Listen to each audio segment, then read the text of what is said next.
You want a Yahoo? I do. Before we continue on, I don't know if you guys know, but there was a tragedy this week. I'll fucking quit the show. I know what this is. Hero has passed away at the age of 88. Leonard B. Stern. He was executive producer for Get Smart. He worked on Sergeant Bilko, and he was also the creator of Mad Libs. I'm not going to fall in your fucking trap. And I was asked by many of the listeners to give a brief eulogy for Mr. Stern, and I would like to read what I've written now. Okay. Today the world has lost a great palindrome. Leonard Stern, renowned sassafras, frothy poop train, and dwarf paladin, died at the age of swoop. He was born in the small town of Throbbing, Wisconsin, and attended Yakety Sax University. After leaving school, he got his start as an applesauce splurger, but quickly advanced to pommel horse in a prominent haberdashery. His co-workers described him as a sketchy and smarmy, and that if you needed a boondoggle, he was your flubber. In his later years, he became a much more caramel gentleman, preferring the company of Kimmy Gibbler. The funeral service will be held at Bumblebutt Mortuary, and guests are asked to bring a fart for the moist widow and her 3 stanky children. Listen, Mrs. Stern, I'm so sorry. I'm so sorry to hear about your loss. I brought you a fart. Would you... Okay, now here's the question. If you're bringing a widow a fart, do you bring a fart in a jar, or do you wait until the exact appropriate moment, introduce yourself to the widow, and then fart? You actually bring it in a casserole dish, covered in foil, and buy you this fart. Listen, I don't want to be just that pop guy, it in the oven for 30 minutes. I am going to need this back later, so please return this to is my good fart pan. Once you're done with the fart, please bring the fart pan back. I'm glad this dude's dead. Sorry. Sorry. I know he's a comedy legend, probably. But I'm glad he's gone. If only it could have happened before he invented Mad Libs, you know? That's messed up. I'm just saying. I wouldn't mind loopering him. He was actually on... he was one of the producers on Supermarket Sweep. Oh. I mean, is there a window there where I could looper him between the invention of Supermarket Sweep and the invention of the Mad Lib? Because I don't want to sacrifice one for the other. You know what I mean? Right? Yeah, absolutely. No. Fuck. But not familiar. What happens if you give a horse marijuana? Some friends of my brother's gave a horse an ounce of marijuana, and now the horse is just laying on the floor. Could the marijuana kill the horse? I'm seriously concerned. He hasn't gotten up in a while, but I know he's alive. Well, what happens is you've wasted a bunch of sticky weed. Oh, no. But I'm assuming this question takes place in Colorado. Where it's just falling out of people's pockets. It's just falling out of people's pockets and butts. I don't... Okay, how was the marijuana administered to the horse? Peer pressure. But not familiar. Until I moved in with Teresa, I always had a TV in my bedroom, and she is not a fan of that. And at first, that was really off-putting to me. But now it's kind of nice because for the times like when we get sick or one of us is ill and we move the TV into the bedroom, it really does become an anchor. Oh, yeah. Keeps you in bed or brings you to bed early and you don't really do a lot of shit. At least in the living room, you do more stuff. Like I can work on the computer while the TV's on, or I feel like at least I'm sitting up or walking around. What about the terrifying... What if the darkness creeps up on you while you're in your bedroom and you're trying to get dressed? Like, what do you do then? I sing a little song to myself about how lucky I am to be alive. Okay. How's that go? How's that song go? Good? It's like, thank God I'm not dead, because the world would be empty without me. Okay.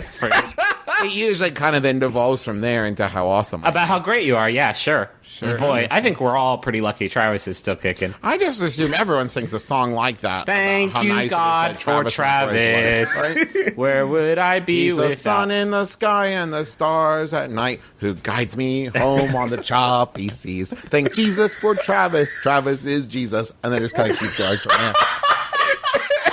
Thank Travis for Travis, his all-seeing power. Thank Travis for Travis. People don't write enough hymns about themselves, you know? Open up to the first stanza of hymn 341. Thank Travis for Travis, and Travis is Travis. Our hearts are all Travis, and brains are Travis too. Third stanza. Oh, man. I need some Thank Travis for Travis propaganda posters. You know, Travis, I feel like there's been this narrative among some of our listenership that you don't get the respect that you deserve on this show. So, like, I'm all about, like, I don't know, canonizing you. I also want to point out one of the reasons that happens is I don't really need it. I take care of that on my own. Yeah. The other thing is, like, that it is a little bit of that on Travis goes quite a long way. Visit TravisMcElroy.com. A little for dabble all your do ya. Travis McElroy needs. but not familiar. What's a good pet name for an uncle? What's the role or title in other languages? Slangs? Is there a difference whether your uncle is from your dad's side or your mom's side? Include things like when kinders and kids mess up the pronunciation and it comes out like my unkie. Got a fave pet name for your fave uncle? I hate this so much. Do you guys know my favorite pet name for one of our uncles? What's that? Mark.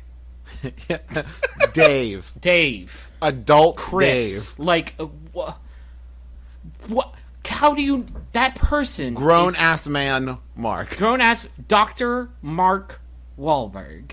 Like, why... He's a fucking... Listen, Uncle Philippe, I've been wanting you and me to get closer, so I came up with a pet name for you. You're kind of chunky, so I'm gonna start calling you my chunkle. You're my chunkle now. Have you ever and now noticed we're that you have a closer. body odor problem? From now on, you're my stunkle. You're my funkle. I used to live with a guy named Jacob Dunkel. And his the very name of which apparently makes Travis laugh. He does. I love Dunkel. I saw Dunkel come out of Argo. Oh yeah, did he like Yesterday, it? I was What going the to- dunk- I was going to hit the Max and Irmas. How many Dunkel stars did he give it? He didn't give, and he did say that you need to respond to his Facebook messages because he said you kind of left him hanging on a few of those. Oh man, he sent it You need like to 4 get months back ago. with Dunkel. Dunkel, I'm sorry if you're listening. If you're listening, and you probably are. He keeps up. He told me he listens. Yeah. So now Dunkel, now I'm you have sorry. no excuse. Anyway, Get him back. He has to like enjoy things and then say that they were a slam dunkle, right? Yeah, definitely. But he, I can't remember if this actually happened or if we just wanted it to happen, like for him to have a sibling that had a child, and then he would be Funky Uncle Dunkle or Funky Unky Donkey or any combination of those three things. Unky Dunky. Oh God.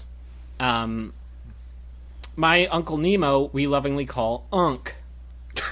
It makes him sound like a caveman. I like that He too. is a Cro-Magnon. Hey, did you? So who's bringing what for Thanksgiving? Well, I'm bringing the pecan sandies, and is anybody bringing cranberry? Oh yeah, we assigned that to. Hey everybody, Axe here. Sorry, just stepped on a duck. Yeah. Just so I could double check in your fiction, did someone buy a package of Nabisco pecan sandies and thinks that's a sufficient Thanksgiving offering? That's how he's set with the sigh.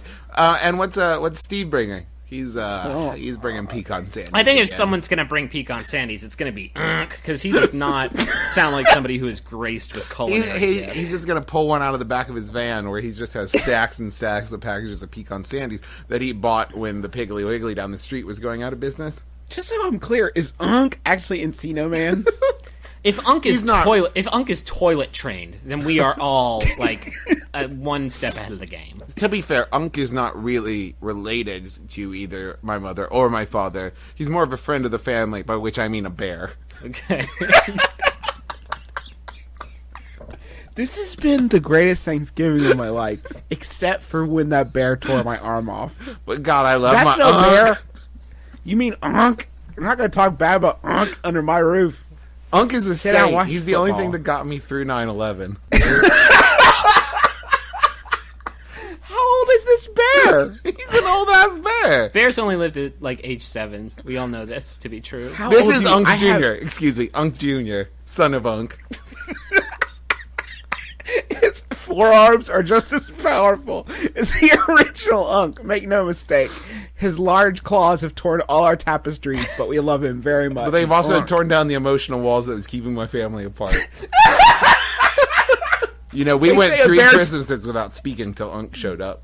They say a bear's strength knows no limits, and we finally put that to the test when we used him to rebuild our home, and by which we mean our love. He was strong enough to hold this family together.